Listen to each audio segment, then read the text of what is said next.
আল্লাহ তাআলা বলেন, আমি সবচাইতে সুন্দর করে মানুষ বানাইছি। লাকাদ খালাকনাল ইনসানা ফি আহসানি তাকওয়িম। আল্লাহ কেন মানুষ বানাইলেন সবচাইতে সুন্দর করে?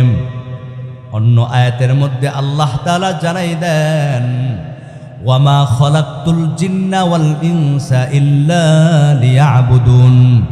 আমি আল্লাহ মানুষ এবং জিন বানাইছি একমাত্র আমার ইবাদত করার জন্য। কার ইবাদত?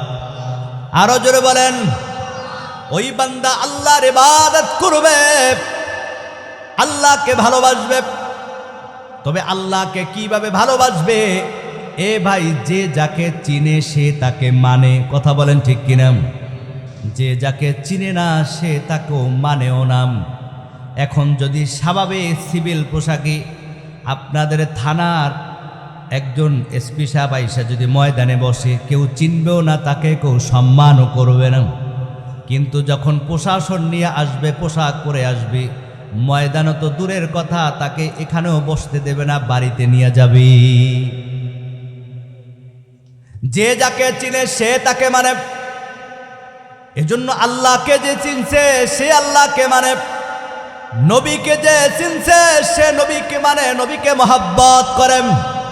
একজন ইমানদার আল্লাহকে মহব্বত করে, আল্লাহকে ভালোবাসি।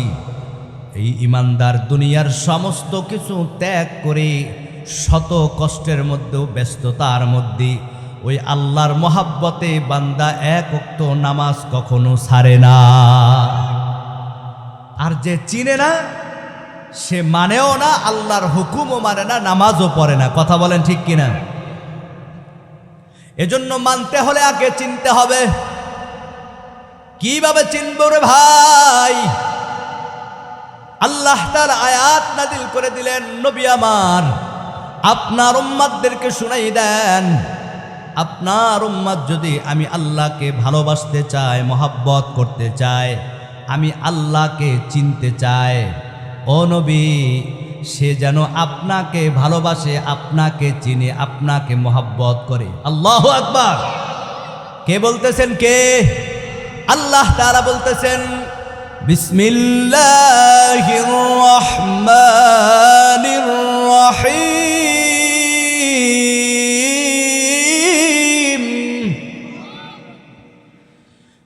কুল ইন কুনতুম তুহিব্বুনাল্লাহা ফাত্তাবিউনি ইউহিব্বুকুমুল্লাহ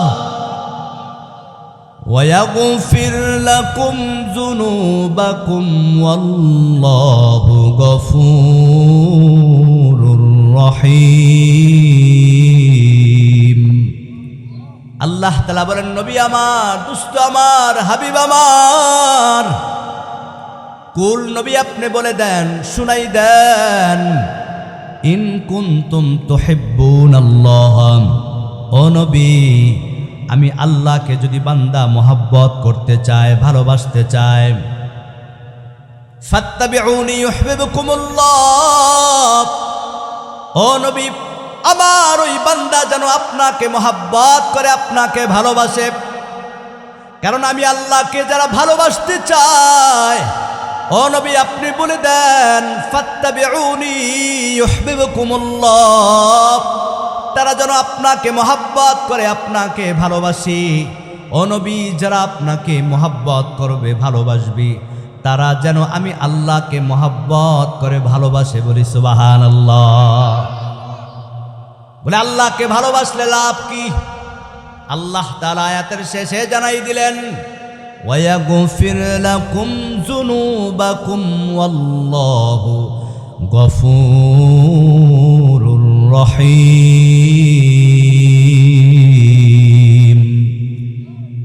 আল্লাহর মহব্বতে যারা নবীকে ভালোবাসবে, নবীকে যারা ভালোবাসবে, আল্লাহ তাআলা বলেন, পয়গম্বর আপনার উম্মতদেরকে বলে দেন, আমি আল্লাহকে ভালোবাসার জন্য যারা আপনাকে ভালোবাসবে, আপনাকে মহব্বত করল, ও পয়গম্বর তারা যেন আমি নবীকে ভালোবাসলো, আপনাকে ভালোবাসা মানে আমি আল্লাহকে ভালোবাসা, আর যে আমি আল্লাহকে ভালোবাসবে, মহব্বত করবে, ওয়ায়াগফির লাকুম যুনুবাকুম আল্লাহু গফুরুর রহিম, আমি আল্লাহ আপনার ওই উম্মতের জীবনের সব গুনাহ মাফ করে দিব।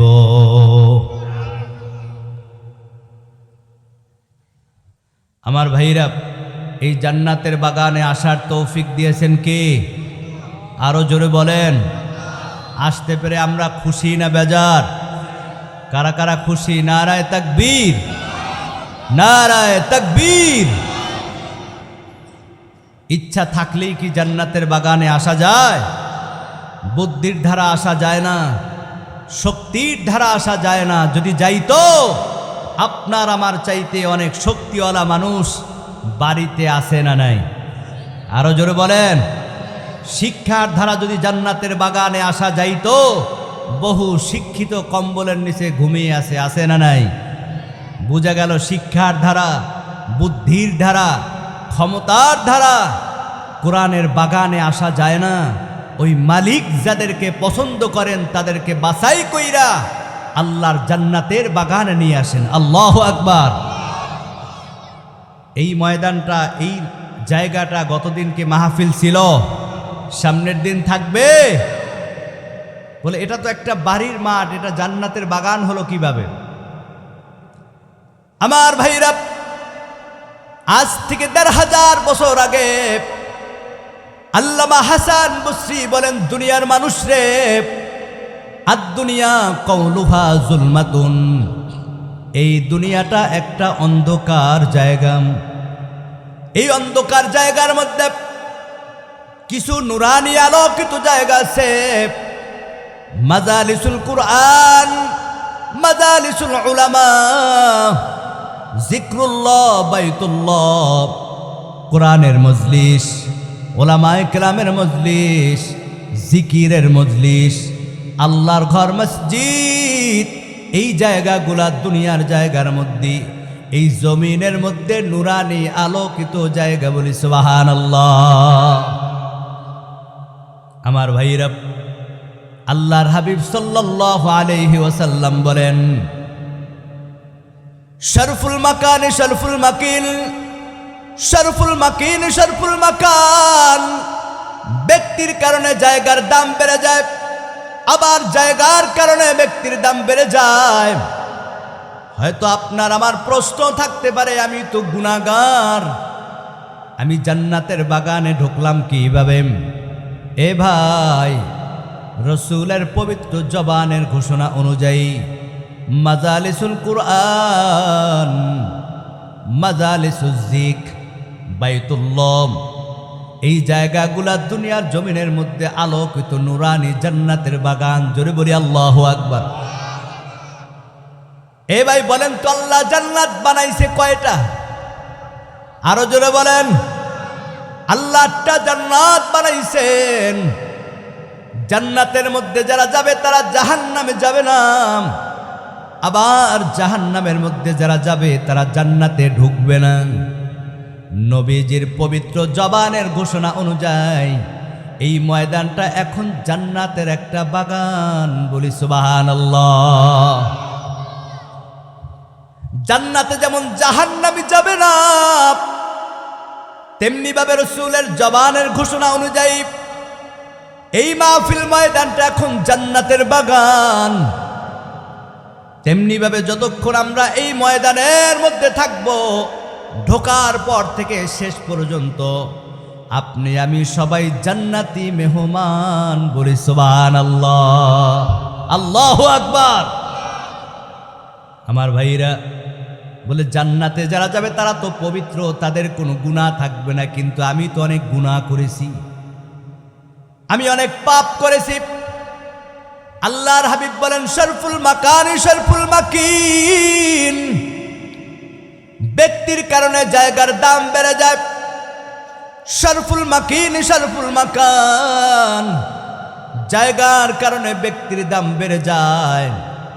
আমার ভাইরাম, ওই মক্কার ইয়াসরিফনগর, যেই শহরের কোনো দাম নাই, কিন্তু আল্লাহর হাবিবের কদম মুবারক পড়ার কারণে, নবীজি হিজরত করার কারণে ওই ইয়াসরিব নগরটাকে আল্লাহ তাআলা সোনার মদিনা বানাই দিছেন।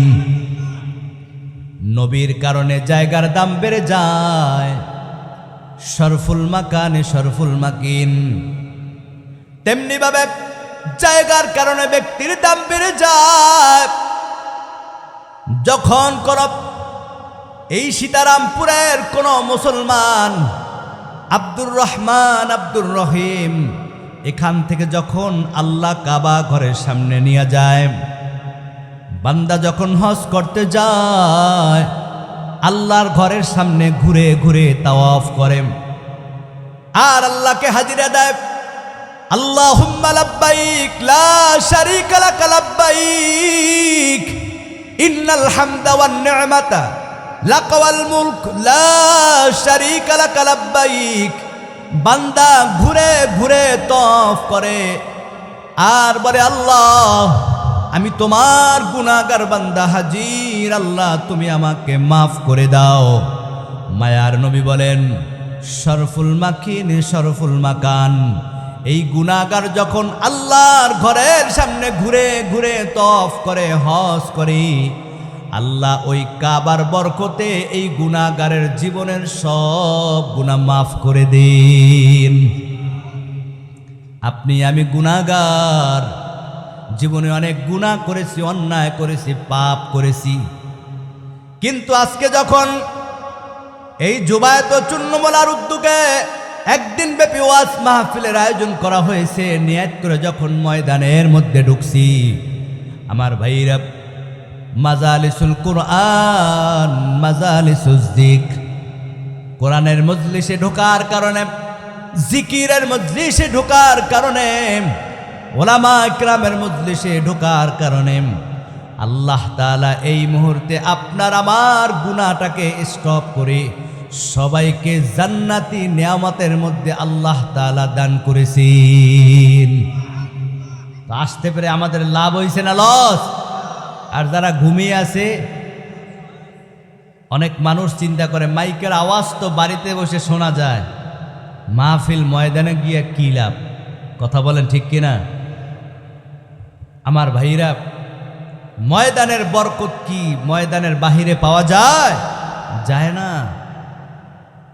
এজন্য এখনো যারা বাড়িতে রাস্তায় ঘুরতেছেন, আমি আপনাদের খেদমতে আরজ করে যাই, আজকে এই সীতারামপুরে মাহফিল দক্ষিণ পাড়া, এই মাহফিলটা হতে পারে আপনার আমার জন্য নাজাতের ওসিলা। কথা বলেন ঠিক কিনা? এই মাহফিল দেওয়ার উদ্দেশ্য হচ্ছে কোরআনের আলোচনা শুনে শুনে ওলামা কেরামের জবান থেকে এই গ্রামের সমস্ত মানুষগুলা যেন সবাই নামাজি হয়ে যায়। বলেন ঠিক কিনা? সবাই যেন নামাজি হয়ে যায়, সমস্ত মা বোনরা যেন পর্দাওয়ালা হয়ে যায়। কথা বলেন ঠিক কিনা? আজকে যখন এই মাহফিলের আয়োজন শুরু হয়ে গেছে, আপনার আমার মধ্যে যে আনন্দ, কিন্তু একদল লোক আছে তারা আরো বেশি আনন্দিত। তারা কারা? তারা হচ্ছে আপনার আমার মা বাবা, যারা দুনিয়ার থেকে বিদায় হয়ে গেছে, আজকে আপনার আমার দিকে তাকিয়ে আছে।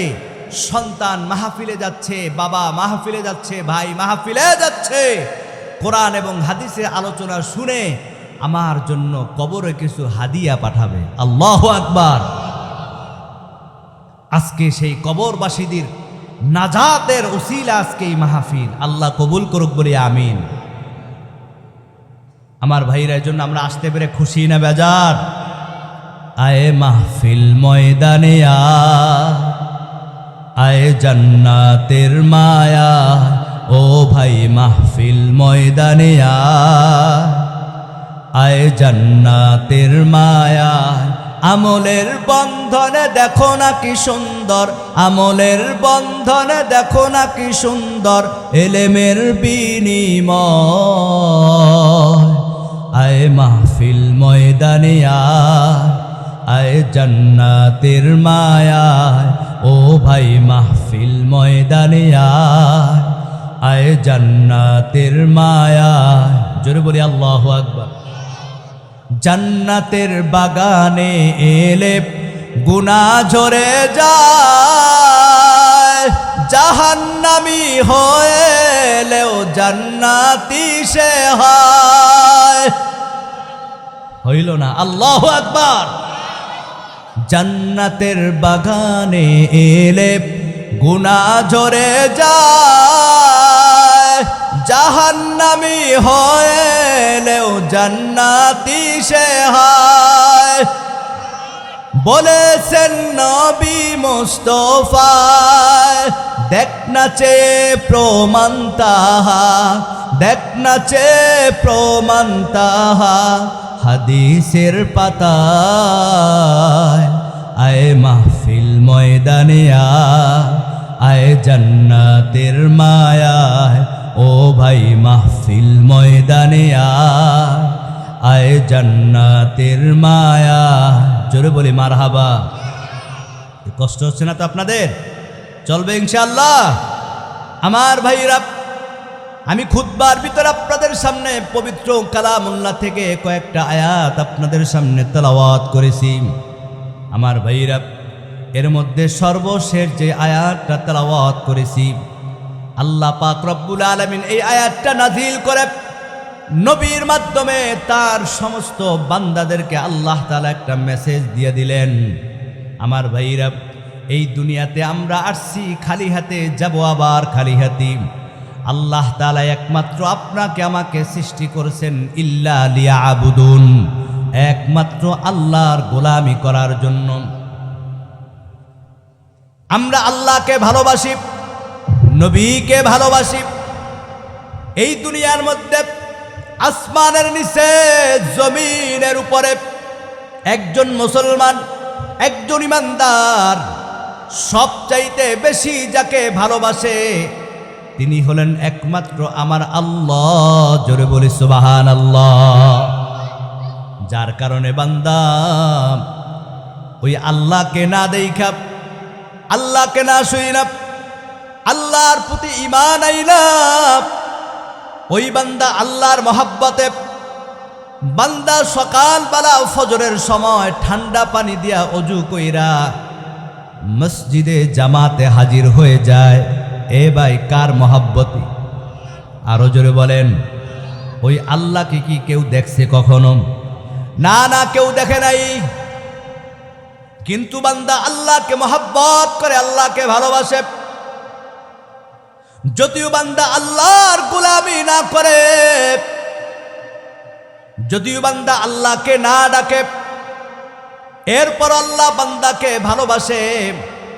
কারণ আল্লাহ তাআলা এই জমিনের মধ্যে সবচাইতে সুন্দর করে মানুষ আল্লাহ বানাইছেন।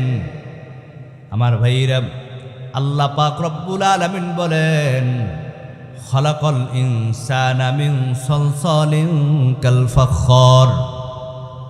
আল্লাহ তাআলা মানুষ বানাইছেন। এই মানুষকে আল্লাহ তাআলা এত সুন্দর করে বানাইছেন। আল্লাহ তাআলা বলেন, বিসমিল্লাহির রহমানির রহিম। والتين والزيتون وطور سينين وهذا البلد الأمين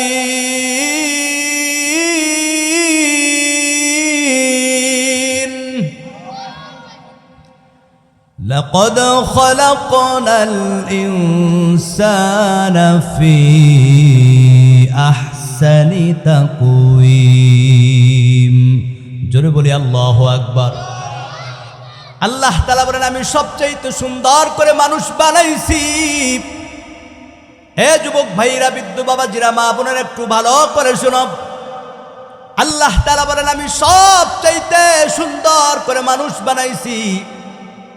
লাকাদ খালাকনাল ইনসানা ফি আহসানি তাকওয়িম। আল্লাহ কেন মানুষ বানাইলেন সবচেয়ে সুন্দর করে? অন্য আয়াতের মধ্যে আল্লাহ তাআলা জানাই দেন, ওয়ামা খালাকতুল জিন্না ওয়াল ইনসা ইল্লা লিয়াবুদুন। আমি আল্লাহ মানুষ এবং জিন বানাইছি একমাত্র আমার ইবাদত করার জন্য। কার ইবাদত? আরো জোরে বলেন। ওই বান্দা আল্লাহর ইবাদত করবে, আল্লাহকে ভালোবাসবে। তবে আল্লাহকে কিভাবে ভালোবাসবে? এ ভাই, যে যাকে চিনে সে তাকে মানে। কথা বলেন ঠিক কিনা? যে যাকে চিনে না সে তাকেও মানেও না। এখন যদি স্বাভাবিক সিভিল পোশাকে আপনাদের থানার একজন এসপি সাহেব আইসা যদি ময়দানে বসে, কেউ চিনবেও না তাকে, কেউ সম্মানও করবে না।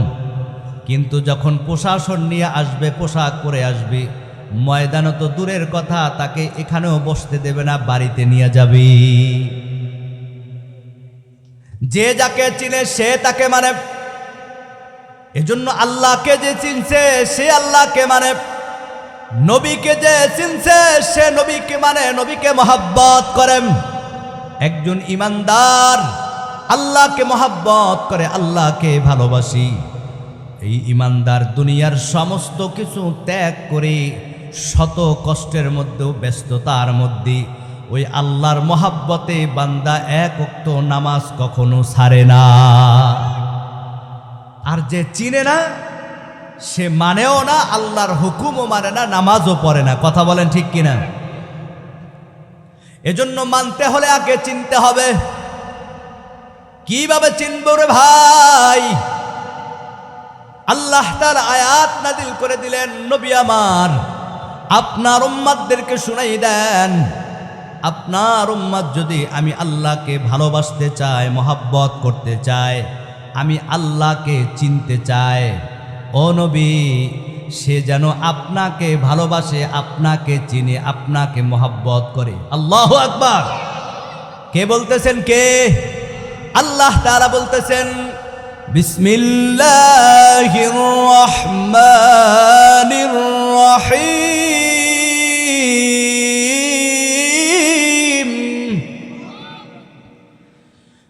কুল ইন কুনতুম তুহিব্বুনাল্লাহা ফাত্তাবিউনি ইউহিব্বুকুমুল্লাহ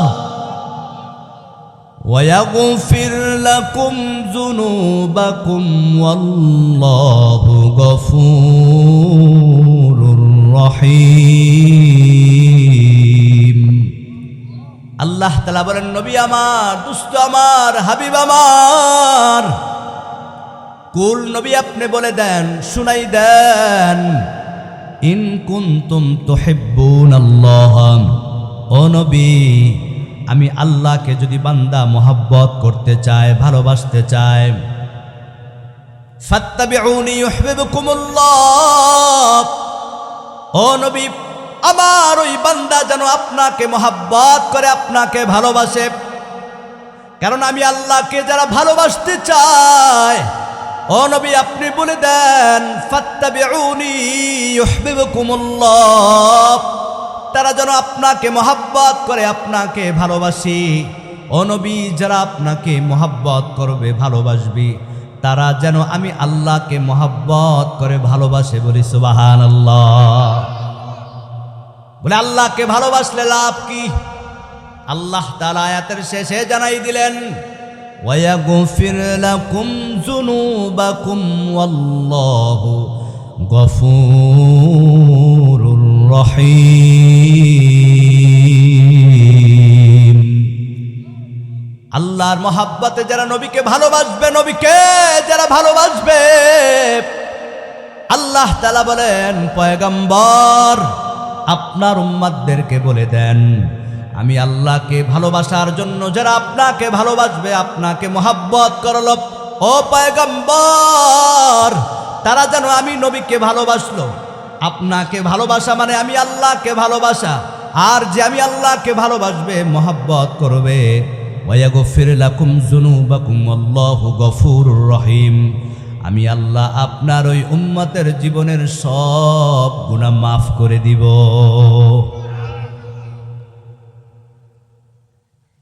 এই সীতারামপুরের মুসলমান বলেন তো, আল্লাহকে ভালোবাসতে চাই কি চাই না?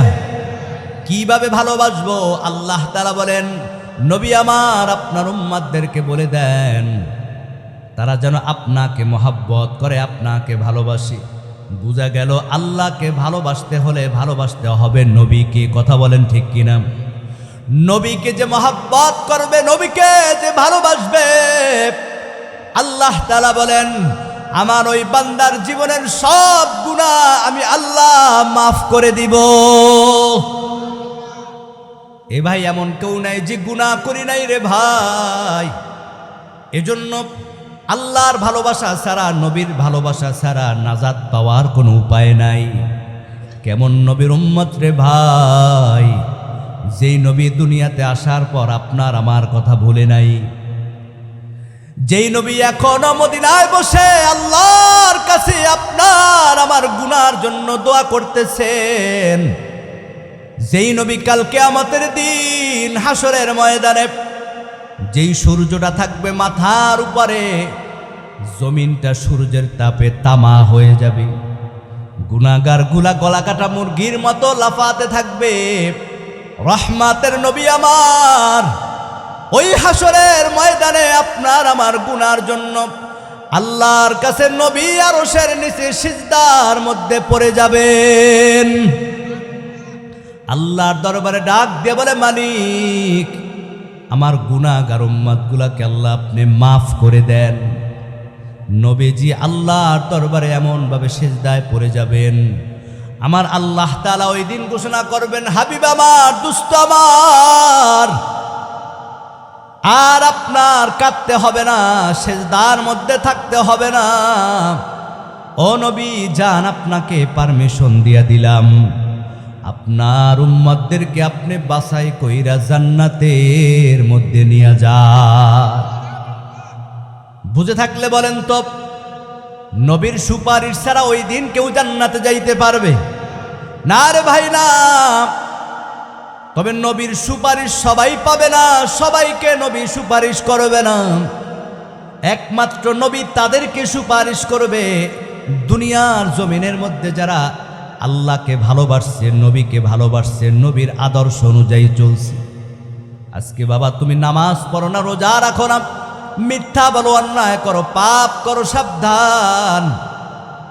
দুনিয়ার জমিনে অস্থায়ী অনস্থায়ী জীবনে নবীকে ভালোবাসতে পারলা না, নবীর আদর্শটা ধারণ করতে পারলা না, সুরাতের মধ্যে নবীর সুন্নাত ঢুকাইতে পারলা না, সাবধান, নবী তোমাকে সুপারিশ কখনোই করবে না, করবে না।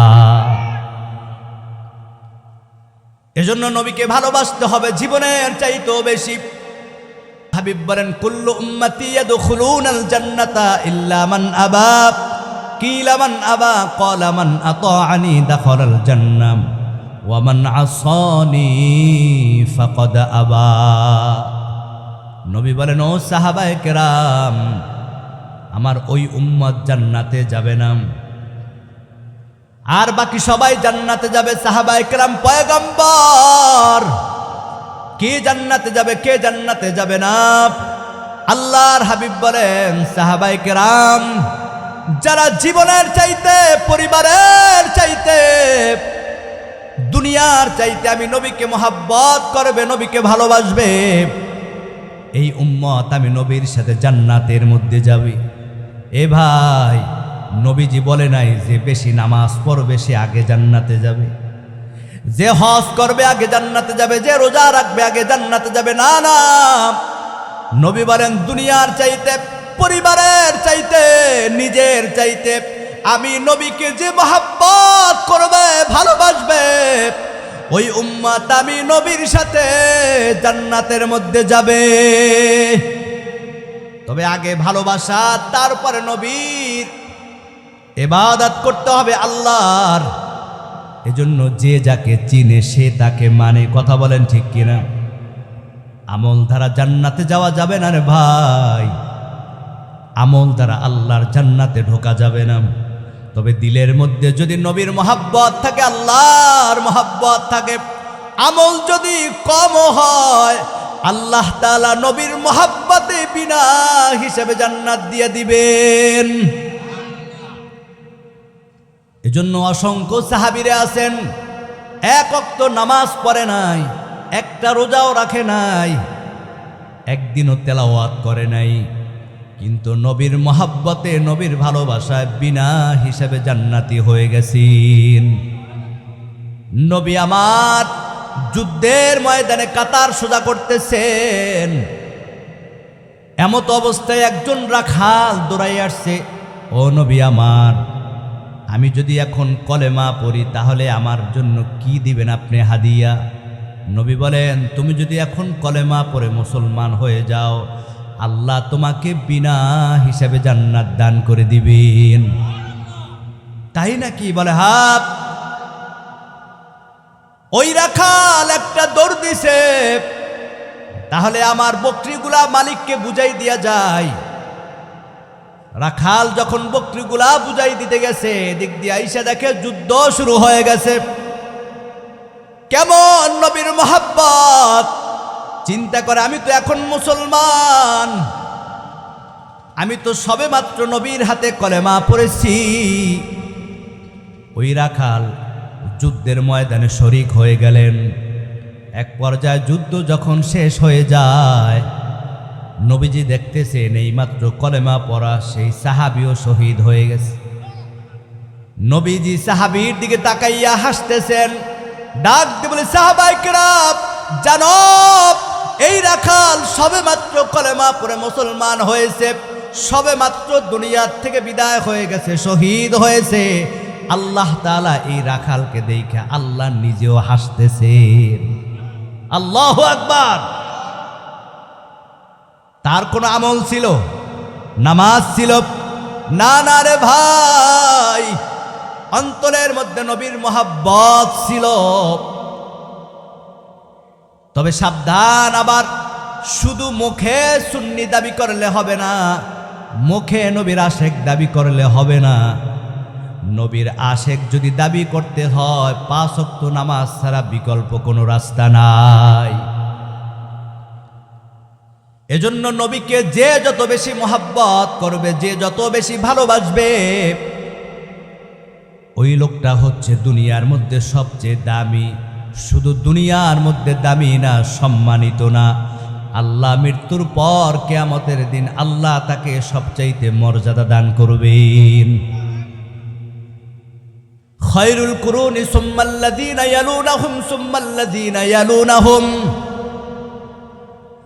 নবীকে সমস্ত উম্মতের মধ্যে সবচেয়ে বেশি যিনি ভালোবাসেন, মহাব্বত করছেন, তিনি হচ্ছেন নবীজির প্রিয় সাহাবী হযরতে আবু বকর সিদ্দিক। জোরে বলি সুবহানাল্লাহ। বলে এই আবু বকর নবীজির এমনিতেই প্রিয় সাহাবী হয় নাই, আবু বকর নবীজিকে এত মহাব্বত করেছেন, এত ভালোবাসছেন। আমার ভাইরা, শেরে খোদা হযরত আলী রাদিয়াল্লাহু তাআলা আনহুকে জিজ্ঞাসা করা হয়, বলেন তো সবচাইতে বেশি বুজুর্গকে, পীর সবচেয়ে বড় কি? পীর আমাদের দেশে একদল মানুষ শুনলে এটা আবার ব্যঙ্গচিত্রে নেয়, এটা মনে হয় ভণ্ড ছন্ড। কথা বলেন ঠিক কিনা? কিন্তু না, পীরও যিনি, মুরব্বিও তিনি, শায়েখও তিনি। কথা বলেন ঠিক কিনা? এটা একটা ফার্সি শব্দ। হযরত আলী রাদিয়াল্লাহু তাআলা আনহুকে জিজ্ঞাসা করা হলো, সবচেয়ে বড় পীর কে? হযরত আলী রাদিয়াল্লাহু তাআলা আনহু বলেন, সবচেয়ে বড় পীর, বড় বুজুর্গ আমার চোখে হযরতে আবু বকর। বলি সুবহানাল্লাহ। কারণ আবু বকর নবীজিকে এত মহাব্বত করেছেন, এত ভালোবাসছেন, গোটা জিন্দেগিটা আবু বকর নবীর জন্য কাটিয়ে দিয়েছেন।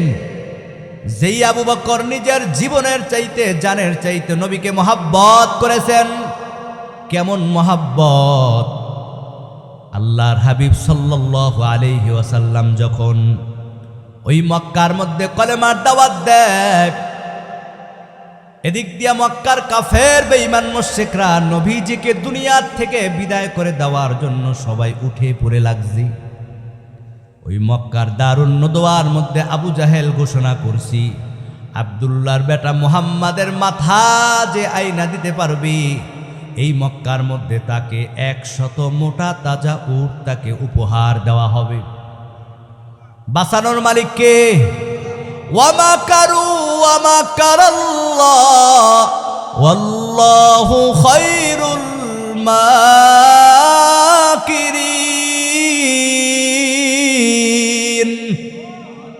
আল্লাহ যদি কাউকে বাঁচাইতে চায়, হেফাজত করতে চায়, দুনিয়ার সমস্ত মানুষ মিলাও তার কোনো ক্ষতি করতে পারে? মক্কার মধ্যে ঘোষণা হয়ে যায়, কাফেররা ছুটছে, কই আব্দুল্লাহর বেটা মুহাম্মদ, যেখানেই পাবে দুনিয়ার থেকে বিদায় করে দিবে। এ বাবা, আপনার আমার মধ্যে নবীর কেমন মহাব্বত, সাহাবায়ে কেরাম কেমন নবীকে মহাব্বত করেছেন। আল্লাহ তাআলা আয়াত নাযিল করে দিয়েছেন, নবী আমার তাড়াতাড়ি মক্কা থেকে মদিনায় চলে যান, কারণ এই মক্কার কাফের বেঈমান মুশরিকরা আপনাকে বড় কষ্ট দেয়। নবী আমার কয়েক বছর আগে কিছু সাহাবীদেরকে মদিনার মধ্যে পাঠিয়ে দিয়েছেন, এ সাহাবায়ে কেরাম তাড়াতাড়ি চলে যাও, এই মক্কার কাফেরের অত্যাচার কতদিন সহ্য করব? একদিন মনে হয় মক্কা থেকে মদিনা যেতে হবে। অসংখ্য সাহাবীরা মদিনার মধ্যে আগেই চলে গেছেন। নবীজি হযরত আবু বকরকে একদিন ডাক দিলেন, আবু বকর, এই মক্কার কাফেরের অত্যাচার সহ্য করা যায় না, নির্যাতন সহ্য করা যায় না, হয়তো একদিন আল্লাহর ইশারায় মক্কা থেকে মদিনায় হিজরত করা লাগবে। ও আবু বকর, ওই হিজরতের সাথে আপনি আমার সাথে হবেন। নবী আমার ঘরের মধ্যে ঘুমিয়ে আছে, এদিক দিয়া কাফেররা নবীর পুরা ঘর ঘেরাও করেছে, খোলা তলোয়ার নিয়ে দাঁড়িয়ে আছে, নবীকে দুনিয়ার থেকে বিদায় করে দিবে। আল্লাহর হাবিব দেখে চতুর্দিক দিয়া কাফেররা দাঁড়িয়ে গেছে নবীকে হত্যা করার জন্য। নবী আমার ডাক দিয়ে বলে, আল্লাহ, আমি কিভাবে বের হব? কাফেররা তো ঘেরাও করে ধরেছি। আল্লাহ তাআলা বলেন, পয়গম্বর, চিন্তার কোনো কারণ নাই। ও নবী, আমি আপনাকে আয়াত শিখাই দেই, এই আয়াত পরে হাতের মধ্যে ধুলা নেন, ওই ধুলার মধ্যে আপনি যখন ফু দিবেন, ওই ধুলা বাতাস ওদের চোখের মধ্যে পৌঁছাই দিবে, এদিক দিয়া নিরাপদে আপনি ঘর থেকে বের হয়ে যাবেন। হেফাজতের মালিক কে? আল্লাহ তাআলা আয়াত শিখাই দিলেন, বিসমিল্লাহির রহমানির রহিম,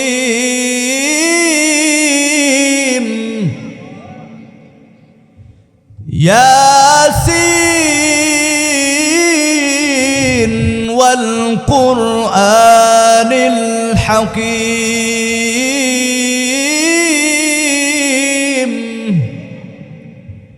ইন্নাকা লামিনাল মুরসালিন আলা সিরাতিম মুস্তাকিম।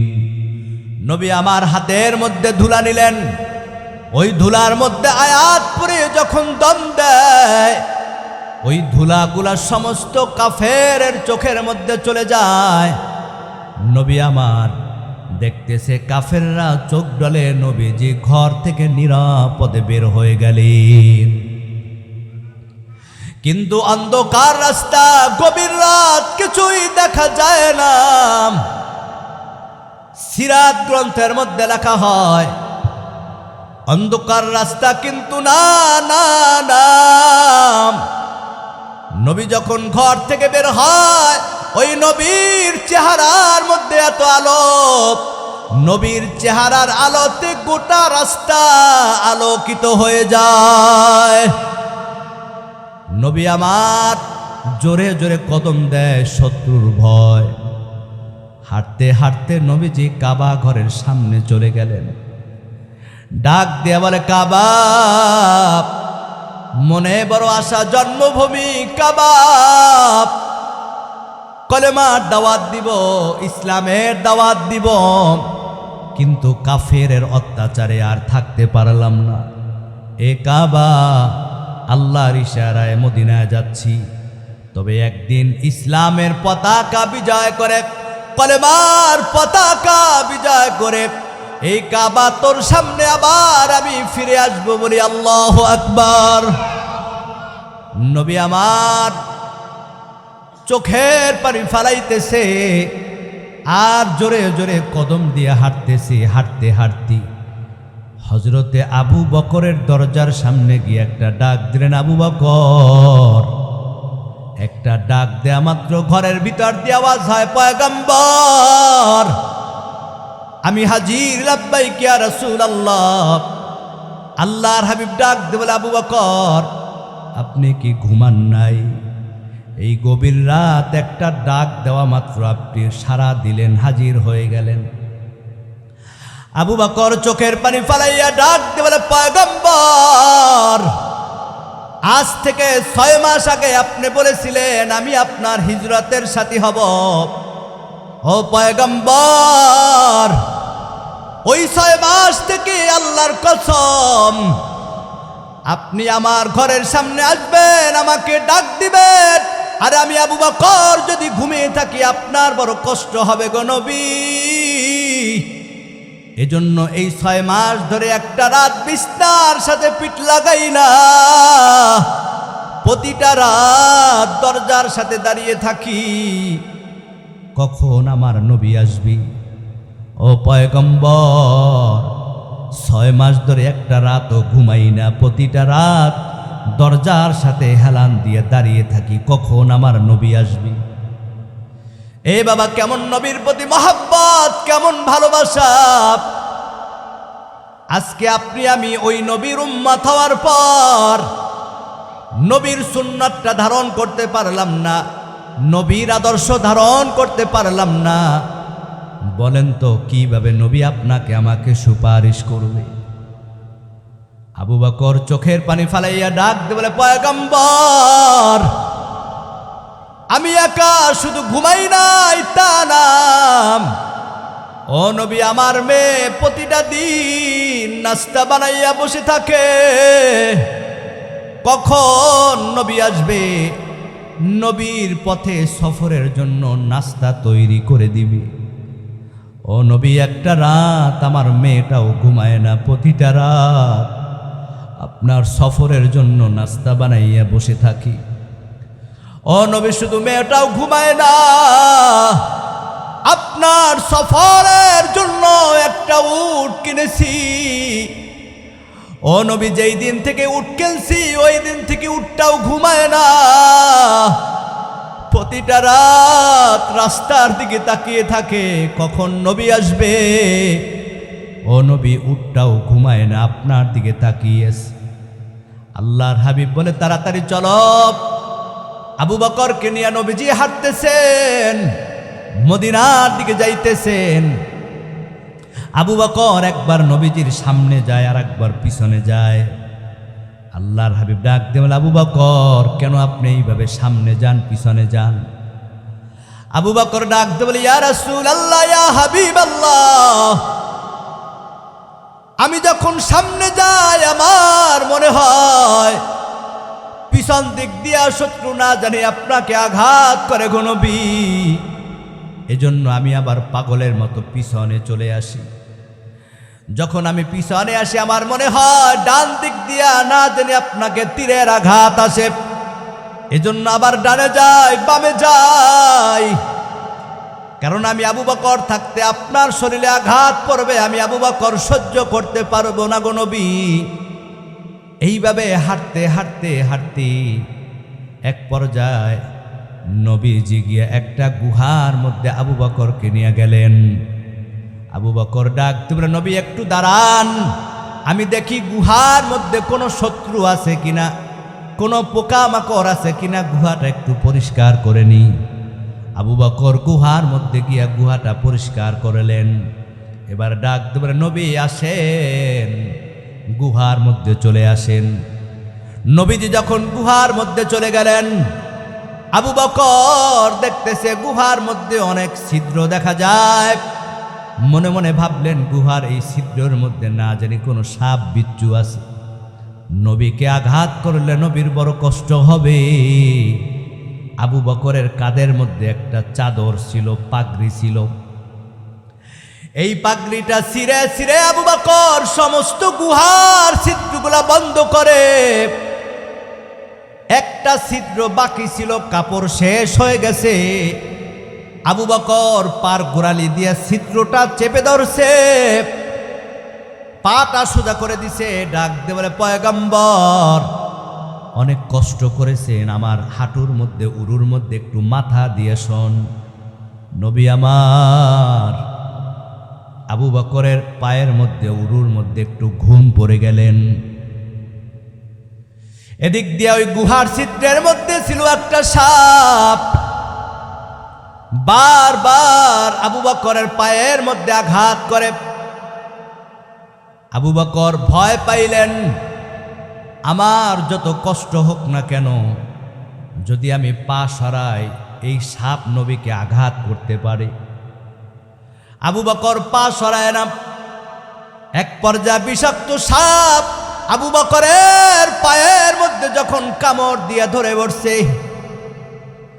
বিষাক্ত সাপের বিষে আবু বকর শরীরটা লাল হয়ে যায়। বিষের যন্ত্রণা সহ্য করতে পারে না। আবু বকরের চোখ দিয়া দর দর করে পানি বের হয়ে যায়। অজান্তে এক ফোঁটা পানি নবীর চেহারার মধ্যে পড়ে যায়। নবী আমার চোখ খুলে দেখে আবু বকরের চোখের মধ্যে পানি। আবু বকর, কেন আপনি কান্না করেন? আবু বকর ডাক দিয়ে বলে, ইয়া রাসূলুল্লাহ, সমস্ত গর্তের ছিদ্রগুলা বন্ধ করেছি গো নবী, একটা ছিদ্র বন্ধ করতে পারি না, কাপড় শেষ হয়ে গেছে।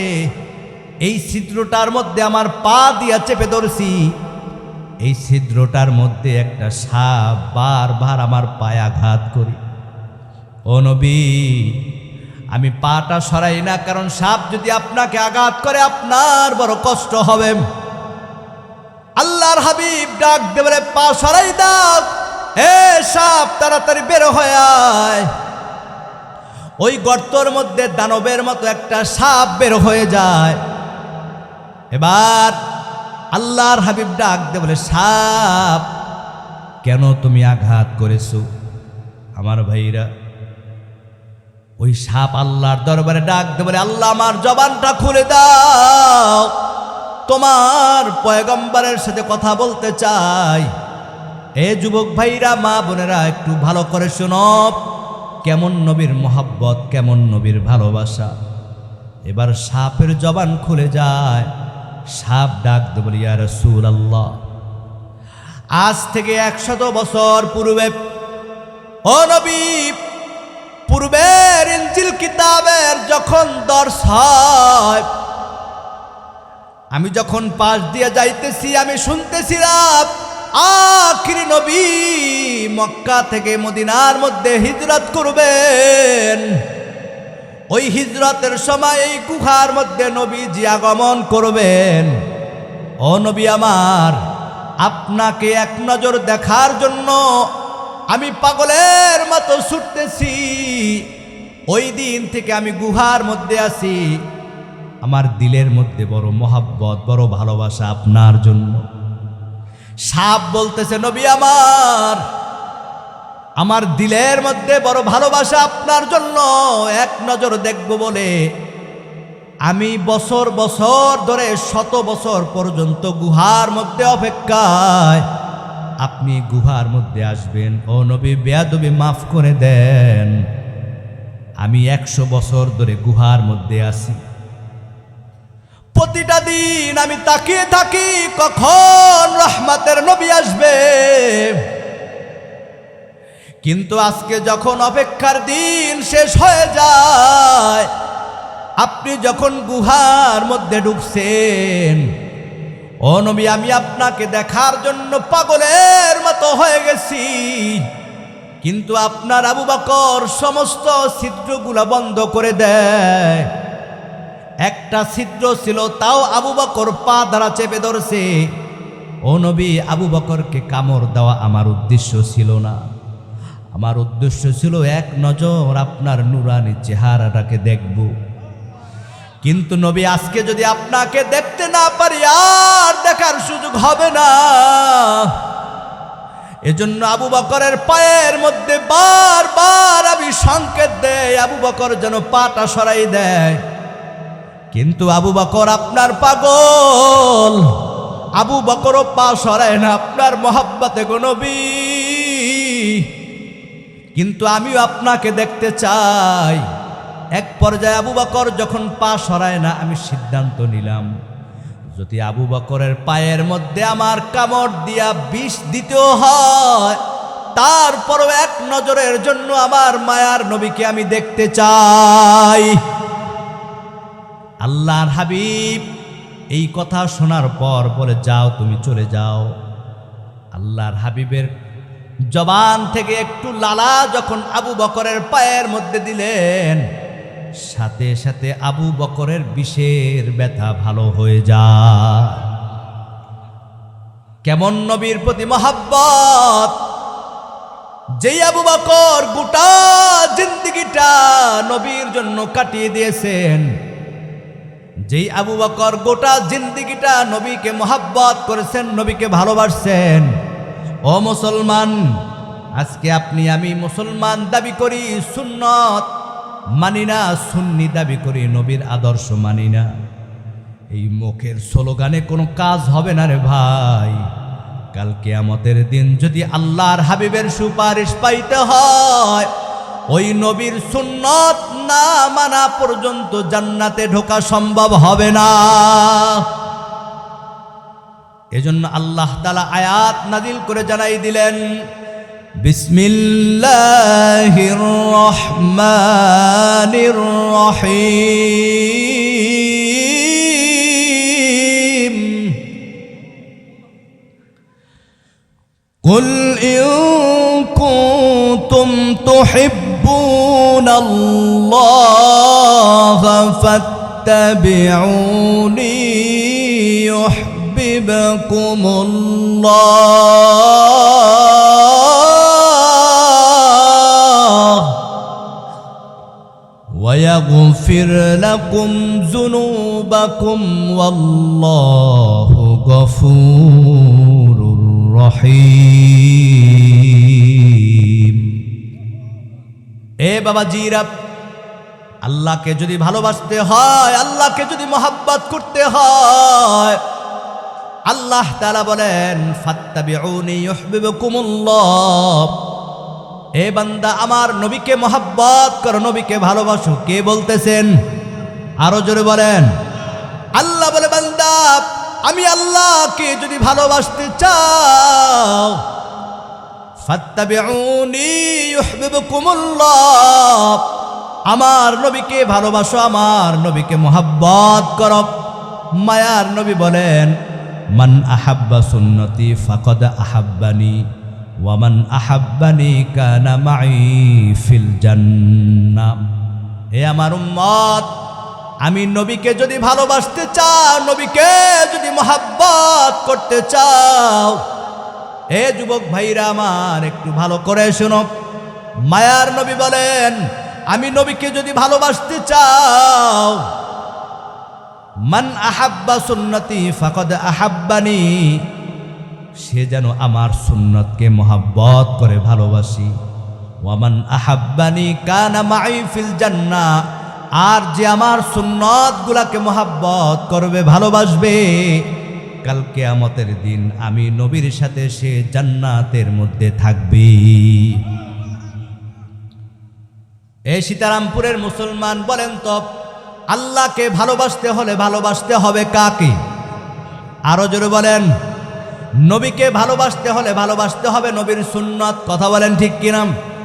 কাল কিয়ামতের দিন হাসরের ময়দানে গুনাহগারগুলা যখন পাহাড় পরিমাণ গুনাহ নিয়ে উঠবে, মায়ার নবী বলেন, মান আহাব্বা সুন্নতি ফাকাদ আহাব্বানি ওয়া মান আহাব্বানি কানা মাই ফিল জান্নাহ।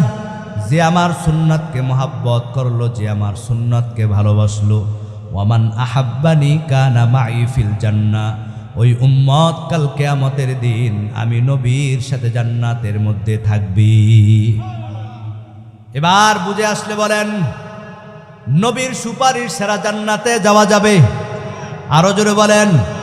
আল্লাহকে ভালোবাসতে হলে ভালোবাসতে হবে নবীকে। নবী বলেন, আমি নবীকে যদি মহাব্বত করতে চাও, আমার সুন্নাতকে মহাব্বত করো। আর যারা সুন্নাতকে মহাব্বত করবে, নবী বলেন, সে আমার সাথে জান্নাতের মধ্যে থাকবি। কাল কিয়ামতের দিন হাসরের ময়দানে আল্লাহর কোরআন নবীর হাদিস অনুযায়ী নবীর সুপারিশ যদি পাইতে হয়, নবীর সুন্নাত ধারণ করা ছাড়া সম্ভব হবে না, হবে না। এ যুবক ভাই, আজকে তুমি বিদেশের লাল চামড়ার আদর্শ ধারণ করেছো, চুল কাটিংটাও লাল চামড়া দেখা সাদা চামড়ার মতো আজকে তুমি পোশাক পরো, আজকে তুমি যেমন মনে চায় তেমন চলো।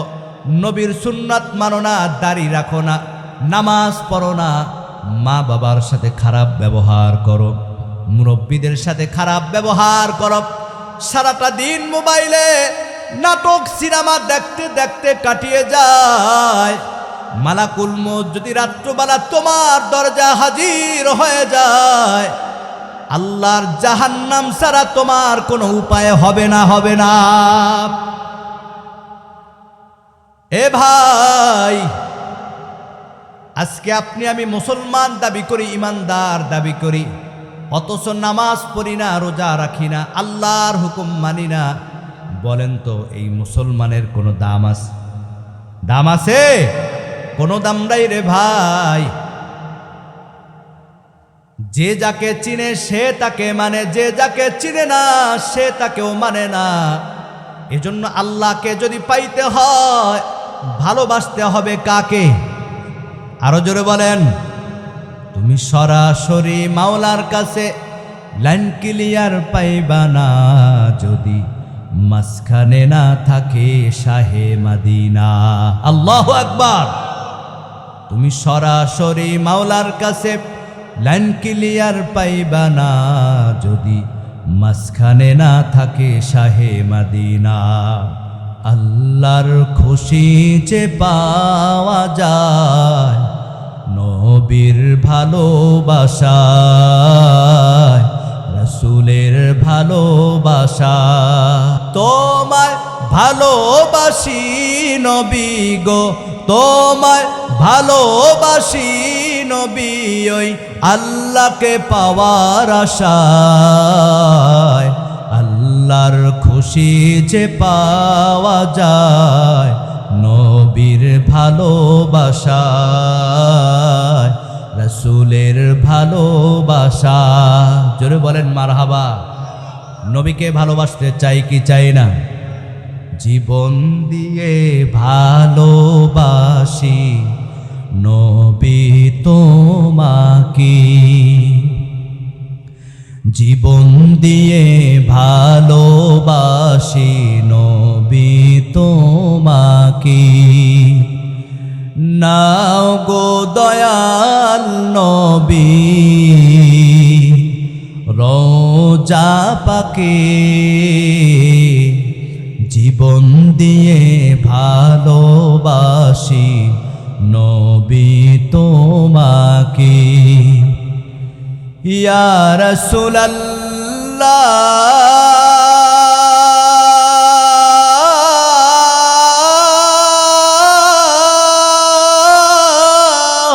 ইয়া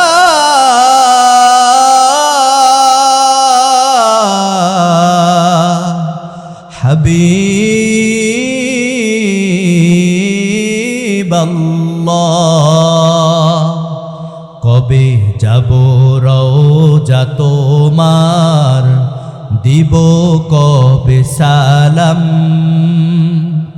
মিটিবে দিলের পেরেশানি, চুমে তোমার কদম।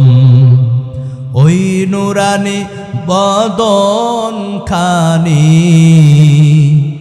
দেখাও না আমারি, দিয়ে ভালোবাসি নবী তোমাকে, জীবন দিয়ে ভালোবাসি নবী তোমাকে। আমার ভাইরা, হযরত আবু বকর জীবনের চাইতে নবীকে ভালোবাসছেন, মহব্বত করেছেন, যার কারণে আল্লাহ ওই আবু বকরকে এত সম্মান দান করেছেন, এত মর্যাদা দান করেছেন। নবী আমার জীবনের শেষ মুহূর্তে যখন অসুস্থ হয়ে গেলেন, রহমতের নবী আমার বিছনায় শুয়ে আছেন। নবী অজ্ঞান হয়ে গেলেন, কথা বলতে পারে না, নবী আমার উঠতে পারে না, চলতে পারে না। সমস্ত সাহাবায়ে কেরাম সবাই কাতারবন্দি হয়ে দাঁড়িয়ে আছেন। নবীজি জামাতে নামাজ পড়াবেন, নবীর পিছে নামাজ পড়ব। কারণ সাহাবীরা ঈমান আনার পর নবী ছাড়া অন্য কারো পিছে জামাতে নামাজ পড়ে নাই। কিন্তু নবী আমার অসুস্থ, বিছনা থেকে উঠতে পারে না, এতটা অসুস্থ হয়ে গেলেন নবীজি কথাও বলতে পারে না। সমস্ত সাহাবীরা সবাই কান্না শুরু করছেন। নবীজি এত অসুস্থ হয়ে গেলেন, এমন অসুস্থ কখনো হয় নাই। এ ভাই, আপনার আমার আদরের মা যখন হঠাৎ অসুস্থ হয়ে যায়, সন্তানগুলা পাগল হয়ে যায়, ডাক্তারের কাছে নিয়ে যায়, চিকিৎসার কাছে নিয়ে যায়, ওষুধ খাওয়ায়। সাহাবীরা ডাক দিয়ে বলে, রহমতের নবী আমার অসুস্থ হয়ে গেছেন, জামাতের সময় পার হয়ে যায়, এখনো নবী আসে না। আমাদের মনে হয় নবীর পিছে আর জামাতে নামাজ পড়া হবে না, কারণ এত অসুস্থ নবী কখনো হয় নাই। আবু বকর পাগলের মতো কান্না শুরু করছে, ওমর কান্না করতেছে, হযরতে উসমান কান্না করতেছে, আলী কান্না করতেছে। নবী আমার যখন একটু হুঁশ ফিরে আসলেন, ডাক দিয়ে বলে, আয়েশা রে, এখন কোন ওয়াক্ত নামাজের সময়? বলে, ইয়া রাসূলুল্লাহ, এখন ইশার নামাজের সময়।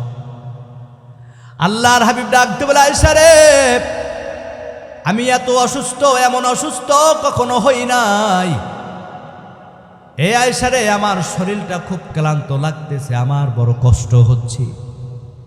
আয়েশা রে, বলো আমার আবু বকর যেন আজকে আমার মুসল্লায় দাঁড়াইয়া নামাজ শুরু করে। কেমন রহমতের নবী আমার, কেমন আবু বকর!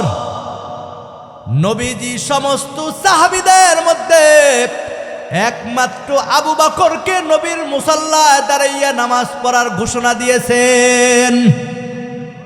আবু বকর এই কথা শোনার পর অঝর জোরে চোখের পানি ফেলাইয়া কান্না শুরু করছি। হযরত ওমর বলে, আবু বকর, নবীজি বলেছে নামাজ পড়াইতে, আপনি কি নামাজ পড়াইতে চান না? আবু বকর ডাক দিয়ে বলে, ওমর,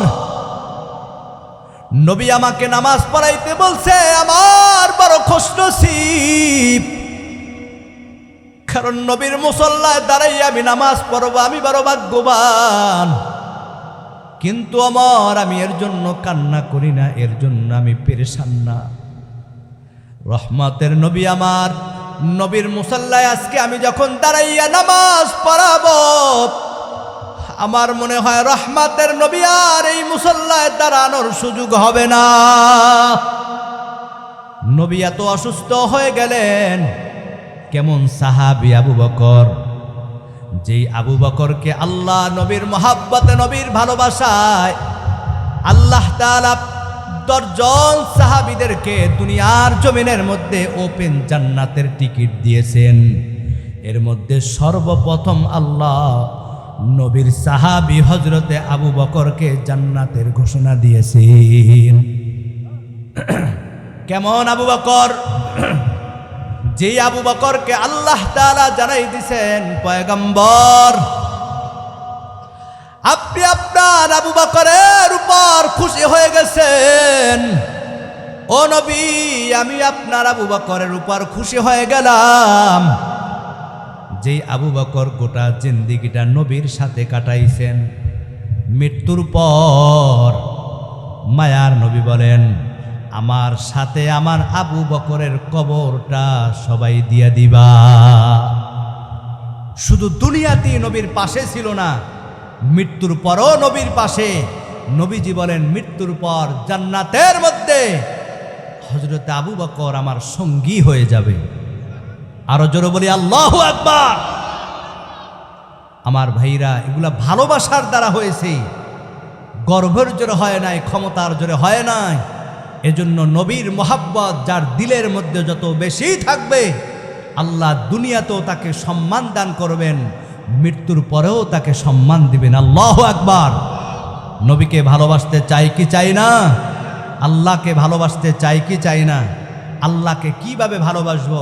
আমি এই দীর্ঘ 1.5 ঘন্টা কোরআন ও হাদিস থেকে আপনাদের সামনে যে আলোচনাটা বলেছি, আল্লাহকে ভালোবাসতে হলে ভালোবাসতে হবে কাকে?